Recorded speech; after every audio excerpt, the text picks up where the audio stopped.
तीन रत्नाविषयी जाणून घेऊया। ह्या पृथ्वी तलावर सगळ्यात अनमोल असे तीन रत्न कोणते? ह्या जगामध्ये तीन रत्न हेच की बुद्ध, धम्म आणि संघ।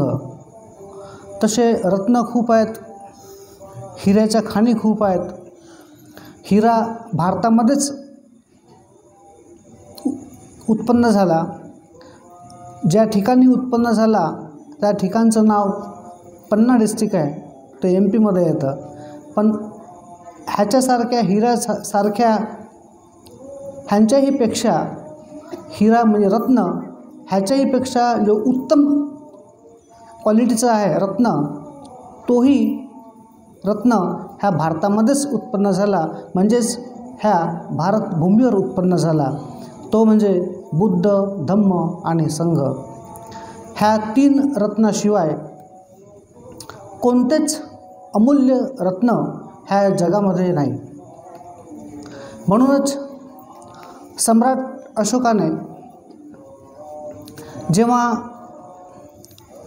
कलिंग युद्ध जिंकलं, कलिंग युद्ध जिंकल्यानंतर तो हताश झाला। हताश होऊन बौद्ध धम्माची दीक्षा घेतली।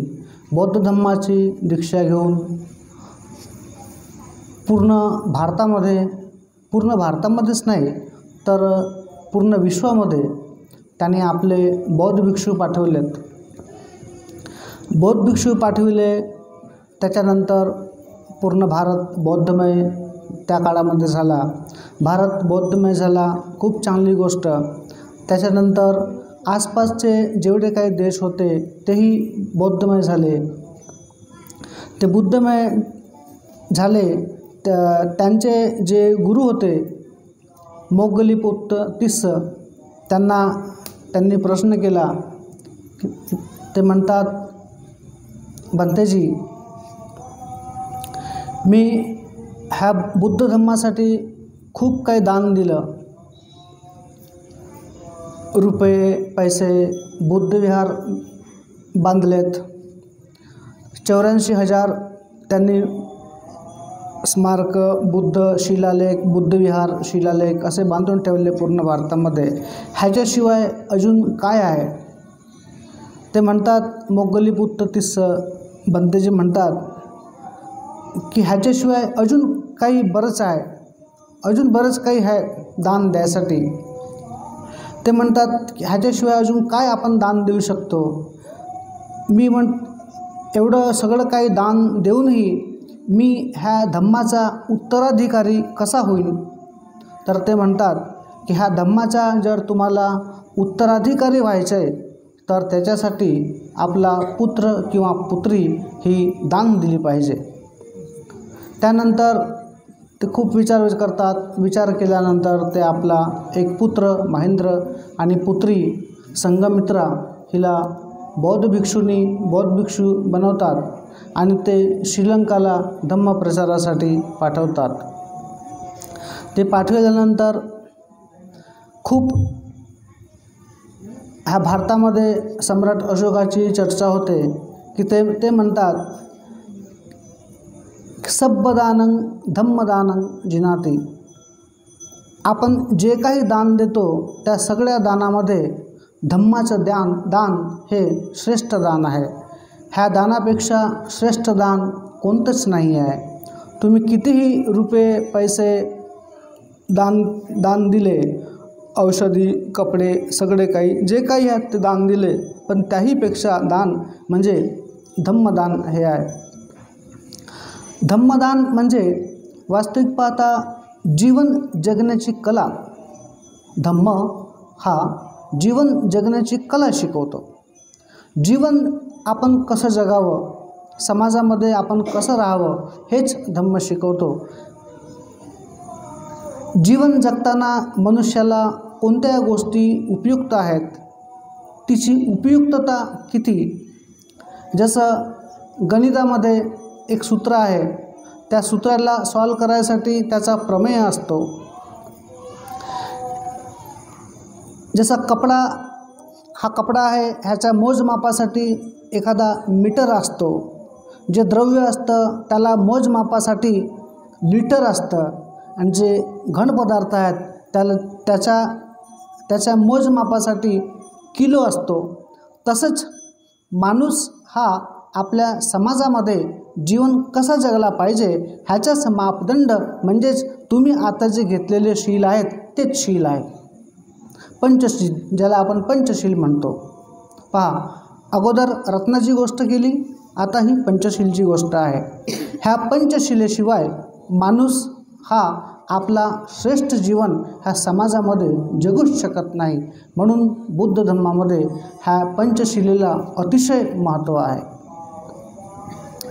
असा महत्त्व, ह्याच्याहीपेक्षा महत्त्व म्हणजे भगवान बुद्ध म्हणतात की सब्बदानं धम्मदानं जिनाती. आणि जो हे शिकवतो की सगळ्यात श्रेष्ठ दान हा धम्मदान, तोच दान ह्या जगामध्ये सर्वश्रेष्ठ दान आहे.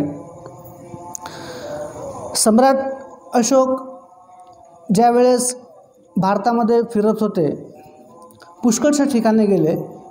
फक्त एकाच ठिकाणी राहून त्यांनी बौद्ध धर्माचा प्रसार नाही केला, तर भारताच्या प्रत्येक स्टेटमध्ये जाऊन, जे आता स्टेट आहेत सगळे, अगोदर जनपद होते, त्या जनपदामध्ये जाऊन त्यांनी स्मारकं बांधले, शिलालेख उत्कीर्ण केल्या, नंतर लेण्या बनवल्या. त्यावेळेसचे जे बौद्ध भिक्षू होते ते खूप कठीण तपश्चर्या करायचे. तपश्चर्या करताना जवळपास सगळ्याच प्रदेशामध्ये जाऊन त्या लोकांनी बुद्ध धर्माचा प्रचार केला. प्रचार करताना खूप चांगल्या गोष्टी त्या लोकांनी आपल्या समाजामध्ये शिकविल्या. त्या समाजामध्ये राहूनच बौद्ध उपासक आणि भिक्षू ह्यांचा ताळमेळ कसा असला पाहिजे ह्याचीही शिकवणूक त्या लोकांनी शिकवली. आणि खरोखरच आज समाजाला जी गरज आहे ती अशी गरज आहे की जी समोर येणारी पिढी आहे त्या पिढीला आपण हा बौद्ध धम्म कसा शिकवला पाहिजे, त्याची जपणूक कशी केली पाहिजे, आपण हे शिकायला पाहिजे. जर खरोखरच ही संस्कृती टिकवायची असेल, उपासक बौद्ध भिक्षू, उपासिका बौद्ध भिक्षुनी ही संस्कृती जर टिकवायची असेल तर आपल्या कुटुंबामधून किंवा गावामधून किंवा आपण ज्या तालुक्यामध्ये राहतो त्या तालुक्यामधून एखादा आपला मुलगा तुम्ही धम्मासाठी दिलं पाहिजे. नुसत्या पोकळ गोष्टी करून काही चालणार नाही. धम्मपठन, बौद्ध धम्म आणि बुद्ध धम्म आणि त्यांचा धम्म ह्या ग्रंथाचं पठन पाठन करूनही काही उपयोग नाही. धम्मपद तुम्ही कितीही वाचलेत, दररोज पाठांतर केले तरीही त्याचा काही उपयोग होणार नाही जर तुम्ही धम्माप्रमाणे तुमच्यामध्ये आचरण नाही तर तो धम्म तुमच्यासाठी नाही. जोपर्यंत तुम्ही हा बुद्ध धम्म आचरणात आणणार नाही तोपर्यंत तुम्ही खरे उपासक बनता येणार नाही. आणि उपासकाला भिक्षूंची गरज आहे आणि भिक्षूंना उपासकांची गरज आहे. हे दोन्ही एकामेकावर अवलंबून आहेत. जोपर्यंत उपासक नाही तोपर्यंत भिक्षू नाही आणि जोपर्यंत भिक्षू नाही तोपर्यंत उपासक नाही. म्हणून उपासक ह्यांनी स्वतःलाच निरखून पाहिलं पाहिजे की खरोखरच आम्ही बौद्ध धर्माचे उपासक आहोत का. आणि तुम्हाला जसा बौद्ध भिक्षू पाहिजे तसा बौद्ध भिक्षू खरोखरच त्या भिक्षूमध्ये तसे गुण आहेत का हे निरखून पाहायला पाहिजे की जेणेकरून आपला आणि आपल्या धम्माचा म्हणजे आपला धम्म हा चिरकालपर्यंत टिकून राहील. अशी निरीक्षण करण्याची वेळ सध्या सगळ्यांवर आहे. फक्त तुमच्यावरच नाही तर ह्या दोन्ही संघावर आहे.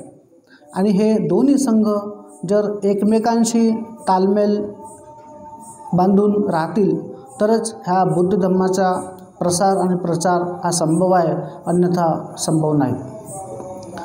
दुसरी गोष्ट म्हणजे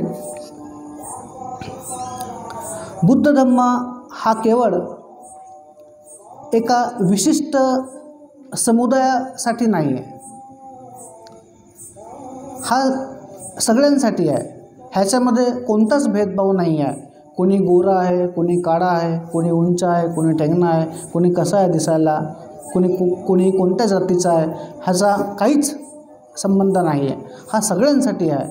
हा एक प्रकारचा निसर्ग धम्म आहे की आपण ह्या निसर्गामध्ये राहून कसं ताळमेळ बांधून आपण जीवन जगू, हाच धम्म शिकवतो.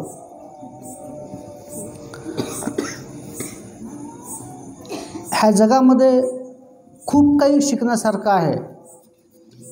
आपण आपल्या मनामध्ये शिकायची इच्छा निर्माण केली पाहिजे आणि ही शिकायची इच्छा निर्माण जोपर्यंत होणार नाही तोपर्यंत तुम्ही बुद्ध धम्म हा समजू शकणार नाही. बुद्ध धम्मामध्ये खूप काही शिकण्यासारखं आहे. बौद्ध धम्म वास्तविक पाहता हा कोण्या एका जातीसाठी किंवा संप्रदायासाठी नाही आहे, हा सगळ्यांसाठी उपयुक्त असा बौद्ध धम्म आहे. आणि म्हणूनच इथं सगळे उपासक उपासिका बसलेले आहेत, ह्यांचा मी अभिनंदन करतो. एवढी मोठी संख्या पाहून मला खूप हर्ष झाला. तुमच्या गावामध्ये येऊन तुम्ही स्वागत केलं, मनापासून तुम्ही खरोखरच म्हणजे भविष्यात चांगले उपासक बौद्ध उपासक उपासिका घडवाल ह्यांची अशी माझ्या मनामध्ये इच्छा आहे. आणि आपले 2 शब्द इथेच मी पूर्ण करतो. धन्यवाद.